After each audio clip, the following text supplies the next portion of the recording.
Good evening, everyone. Good evening. How are you doing? Oh, okay, here I am. So, I said earlier today that I was going live on all of my channels, and apparently, for some reason, I am not live on my personal Facebook page, but that's okay. So, what I decided to do was a contractor's Q&A. As you come into the room, say hello. You know how we was raised. Say hello so I can know you were here and acknowledge that you were here. And I just decided to do a contractors Q&A. If you have any questions regarding government contracting, just post it in the chat. In the meantime, let me give you kind of like a brief history as to, you know, my expertise, how I got started in government contracting, etc. I am a government contracting um, compliance officer. I've spent the last 20 years in government contracting.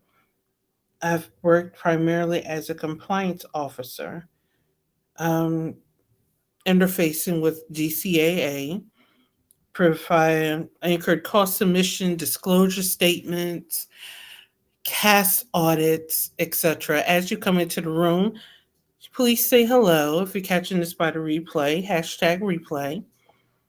This is just contractors Q&A. I decided to go live tonight to answer any government contracting questions you may have, any questions you may have regarding working with me going into the next year, you know, whatever. Hello, how are you this evening? So, one of the trends I've noticed, or the government noticed, was there's always this deficiency within our subcontracting um, accounts.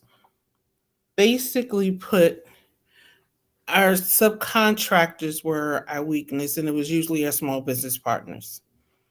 And that's what spurred me to start my company, was to provide that source of resource, that training. Because every time I reached out to one of our small business partners, the answer was always the same: I didn't know. They weren't aware they were supposed to keep certain documentation. They weren't aware they were required to provide us support in our audits when it came to their documentation. They weren't aware of so many different things until I was like, well, who's training them in the compliance aspect of government contracting? Who is out there really servicing this market when it comes to the compliance side of government contracting? And after attending several contracting events, nobody is. Nobody speaks from government about government contracting from the compliance side of things.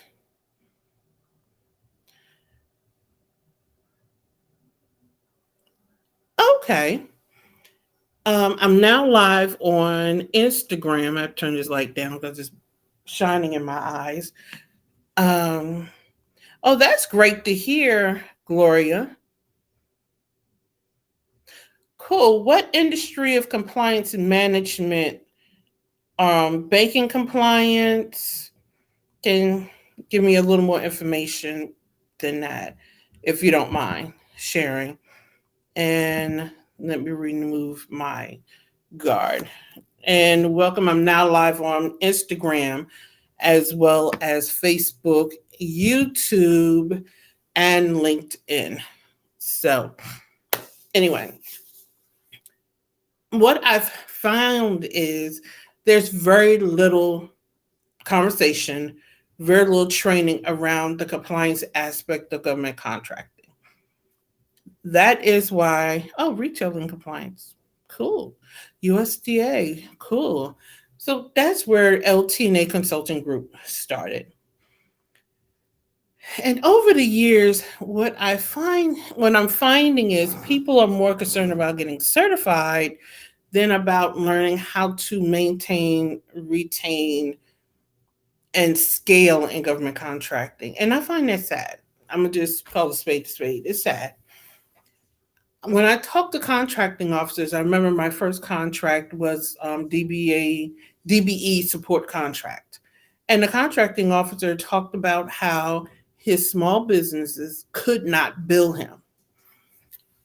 And he talked about how one of his contractors, he rejected a bill so many times, he finally got on the phone with them, walked them through the bill.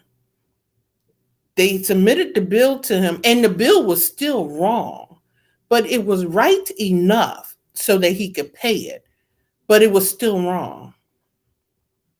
So it's this push people have to get these certifications in government contracting, but where's the push to learn how to submit a bill? Where is the push to set up your projects correctly so that you can input the information, push a button, and submit the invoice? Where is that push? And Gloria, I have a 365 contractors program coming out that would be awesome for you, that are it's designed for people like you. They're parallelpreneurs, so to speak. It walks you through becoming a government contractor while you're still working. And by the time you retire from your job or quit your job, whichever the case may be, you will be a fully functional, set up government contractor, most likely with one or two contracts under your belt. So it's in the description of this live. If you wanted to read some more about it, you can DM me. We can discuss it a little more. I also have a 365 contractors journal coming out, which has the action worksheet you should take to becoming a government contractor over the course of a year. Now, some people are like, I don't need a year. That's fine. Then you could tick off the actions quicker than a year. Some people, it will take a year because there are some steps that are in there to becoming a fully functional contractor so that you can hit the ground running and scale that you're most likely not thinking about. And once you look at these steps and tackle them, you're going to like, wait a minute, it may take me longer to go after those larger contracts. Because keep this in mind, the survey released by Grant Thornton, which is one of the companies within the industry that does a lot of surveying, said that the average RFP or proposal effort is cost about 20%. A BNP effort is about 20% of the contract value, i.e., if you're going for a contract that costs you $20,000 or $200,000, the proposal effort is going to run you on average $20,000. So if you're going to spend $20,000 in printing, delivery, consulting costs, don't you want it to be $20,000 of well spent money? At least I want it well spent money. I want to put out the best product I can. I want to increase the likelihood of my winning. I want to position myself very well. Most proposals lose on pricing. Pricing for the government is not the same as pricing for a business or pricing for the consumer. A lot of proposals lose on pricing. And even those who pass on pricing, you lose when you try to state how you working for the government. And what I mean by that is your language is either textbook technical, which sounds like it came out of a college catalog, which means you don't know what you're doing, or it sounds like everybody else. So you copied somebody else's template. Oh, somebody else tells me about buying. They spent $4,000 on a template from somebody. I'm a scream. Versus describing how you are going to serve the government. You are the government's penicillin. You are the government's cure to whatever it is that they're trying to service, that they're trying to solve. You are supposed to present yourself as the cure, but you're presenting yourself as a bottle of aspirin, a dime a dozen. If you're as you're coming into the live, just drop a hello. If you're catching this by the replay, hashtag replay. I'm just doing a live Q&A as people, post your questions in the chat. As I see them, I'll answer them. In the meantime, I'm just going to keep. Actually, this is part of the 365 program. What I'll do is part of the 365 program is a bi-weekly Q&A. I'll drop a training into a private group. Part of the Q&A, you get to talk about the training. You can ask general questions. I make myself available if you have a proposal you're looking at and you want my high-level advice. I'll make myself available for that. So yes, this is part of the introduction to the 365 program. For those who are just, and it's just a way for people to become familiar with how I coach. I'm very passionate. I've been described as intense, but I'm just passionate about what I do. I run into very talented people that, quite frankly, could take the industry by storm. My goal is to create the next top 10 government contractors. That's what I would love to do. I would love to take 10 contracting companies, put them into my mastermind, which is a significant investment, and over the next 5 years, replace the top 10. I mean, take out Lockheed Martin, General Dynamics, all of them. That's what I would love to do. But that's an investment in time and energy. That's an up-leveling in mindset. And a lot of people overlook mindset. Mindset is a part of the training as well. Because the mindset you have to be an employee is not going to allow you to run a business. I did a talk at a conference in Florida a couple of months ago where I talked about how I won and lost $1 million contract. And quite frankly, mindset was a part of it. Because the mindset that took me to win that contract, I then needed to shift my mindset to lead that contract. And I didn't do the shift. And I'm willing to admit that that's how I lost it. Now, there were some other variables in there. But as the owner of my company, I have to take my responsibility. And I share that because I'm also a government contractor. So I also consult and train from the perspective of I was a compliance officer and am a compliance officer. So I can tell you what the government auditor is looking for. And I'm a contractor. I've written proposals. I've sat in the debriefs. I know what the contractor officers are looking for. I attend the meetings.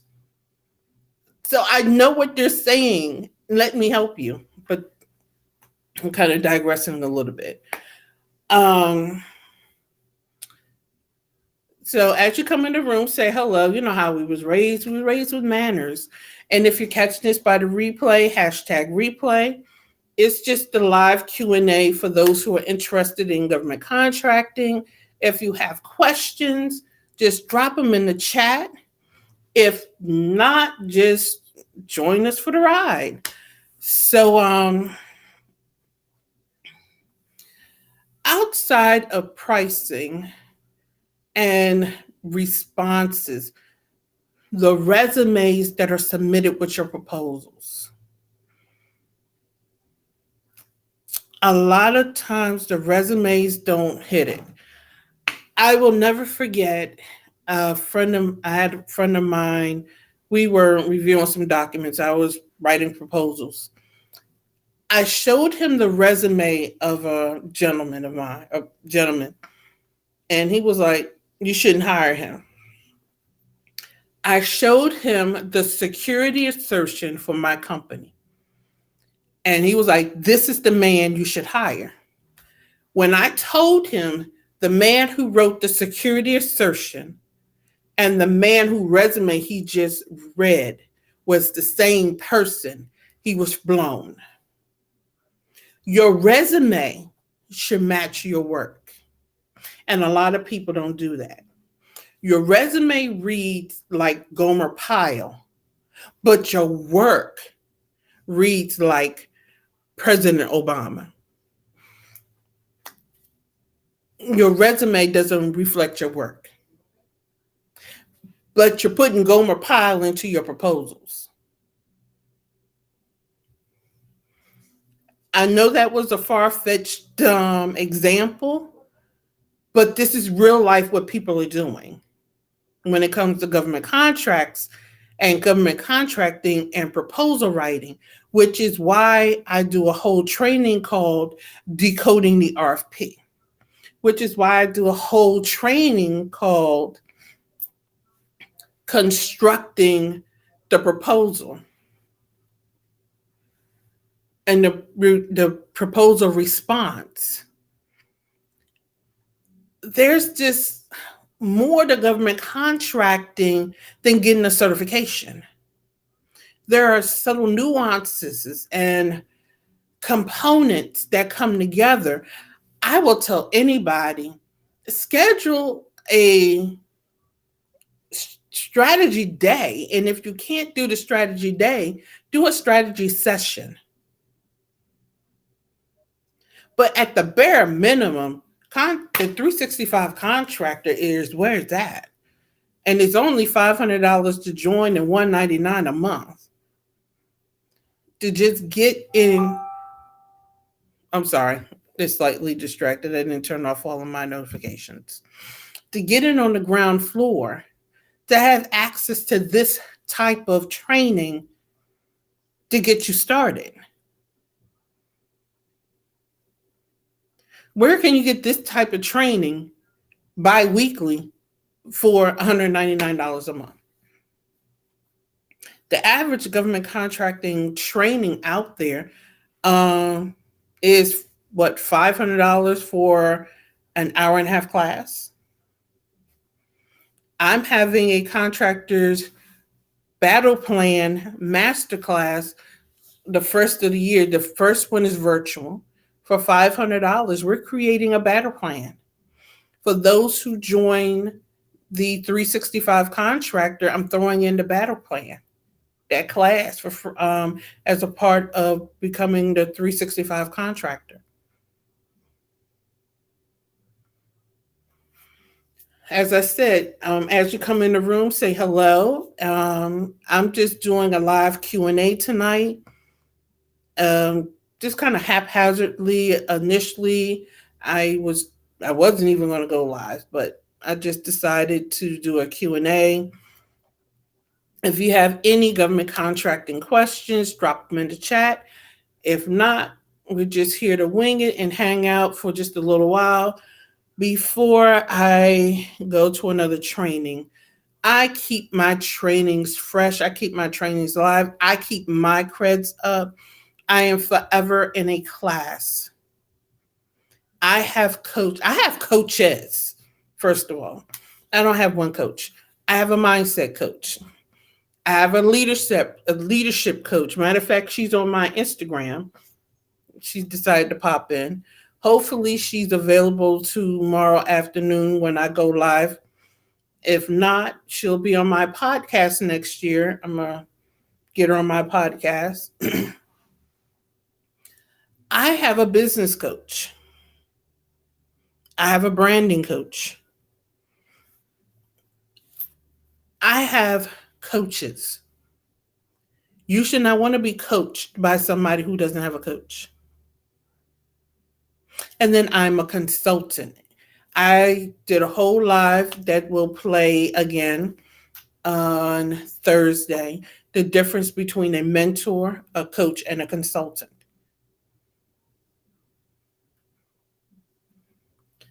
We serve different functions depending upon the role that we're playing. Right now, I'm in the role of coach. Right now, my role is to instruct you. Excuse me, I have to drink my coffee before it gets cold.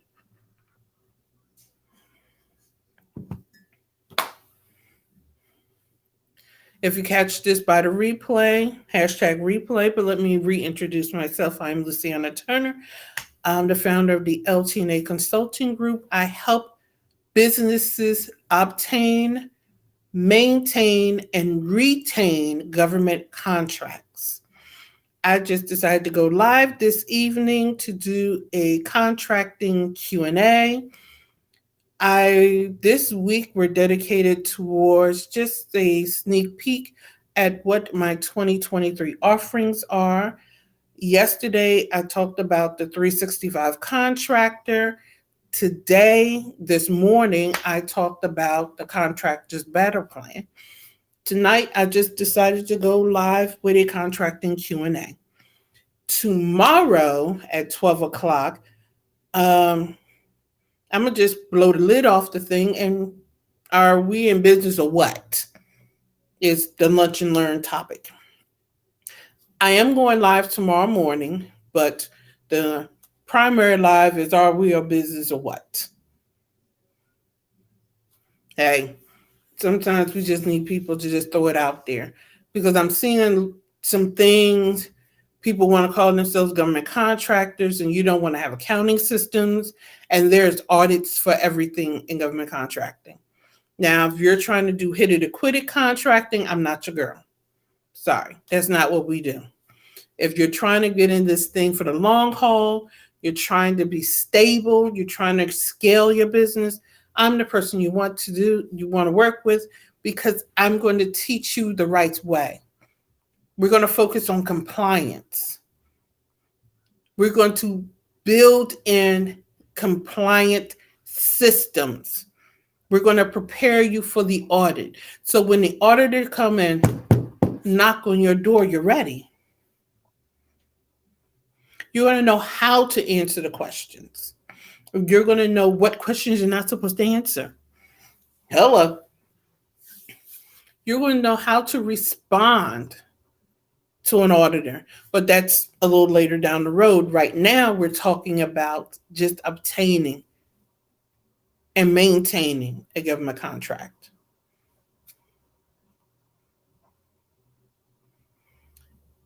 I'll probably be online for another couple of minutes because, as I said, I have a class that I'm going to right after this. So if anybody else have any questions for me after this live is over, shoot me an email. It's in my description. It's at contact@ltaconsultinggroup.com. You can DM me on any platform is LTA Consulting Group, except for Instagram. Instagram is LT and A Consulting Group LLC. That's the only one that's different. All of my videos are recorded and saved on my YouTube channel, which is LTA Consulting Group. So if you want to look at any of my past trainings, any of my past master classes, they are being uploaded to my YouTube channel. Subscribe there because any of my free stuff goes there. My all of my master classes are on there. Any of my previous interviews, speaking engagements will be uploaded to that YouTube channel. I have multiple YouTube channels right now. I'm consolidating them all under that YouTube channel. So you want to subscribe, you want to turn on your notices because as the new content hits, you'll get the notifications. I actually did a training on the history of certifications. I walked through the legislative history, why they even exist.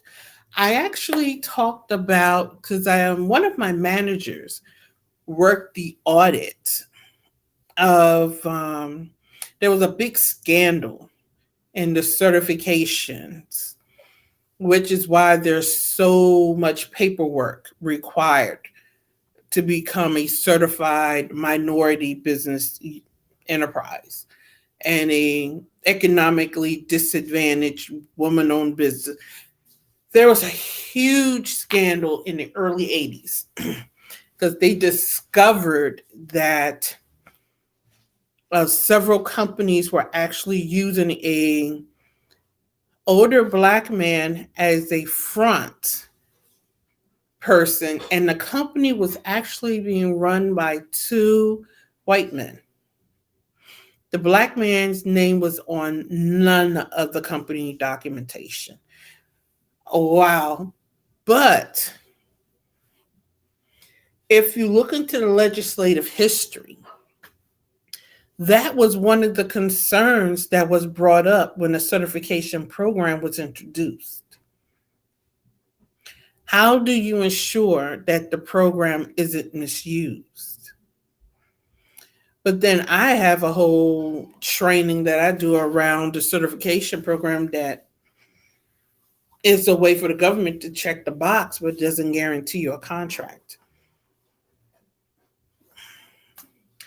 So if you're in my group, you certified or not, you're going to become a successful contractor.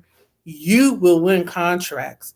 You will be able to scale and grow, and we will mitigate your question costs. Now, very few contractors come out of an audit without question costs. That's because auditors will question air if you let them. I mean, you just have some auditors, they used to hate me. My manager used to get on me all the time because I was always one that asked them, did they really want to put their name on this? She actually kicked me under the table in one meeting because I was reading the audit report and I turned around and looked at the auditor and was like, you put your name on this? Because it was dumb, but that's another story. So, but interacting with the government auditors and understanding what the audit process is makes it easier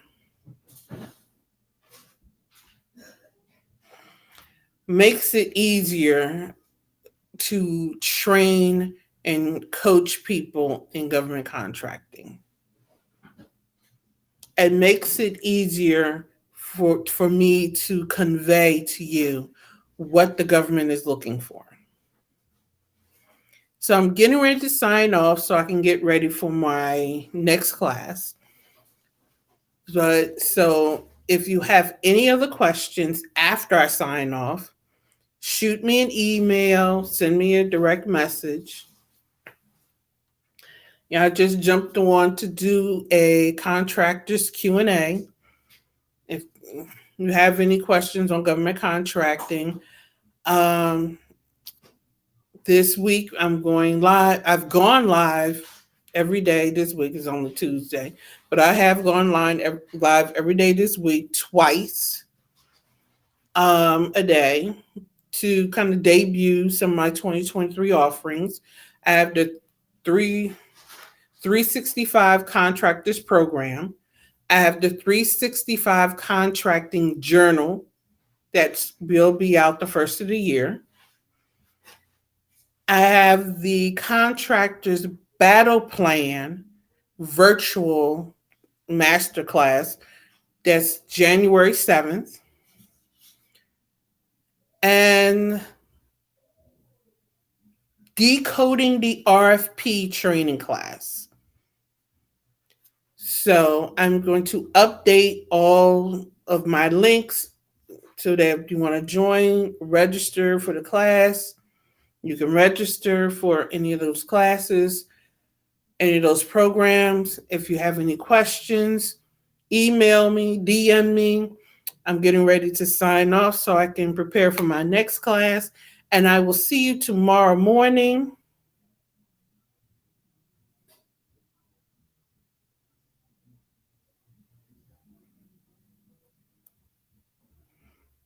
Okay. I will see you tomorrow morning at 8:30 a.m. I'm going live to talk about my class on decoding the RFP. So rewatch the video if you joined late. If you have any questions, drop them in the comments section and I will address them either after my class this evening or I'll address it in my live tomorrow morning. So have an amazing evening and I'll see you tomorrow.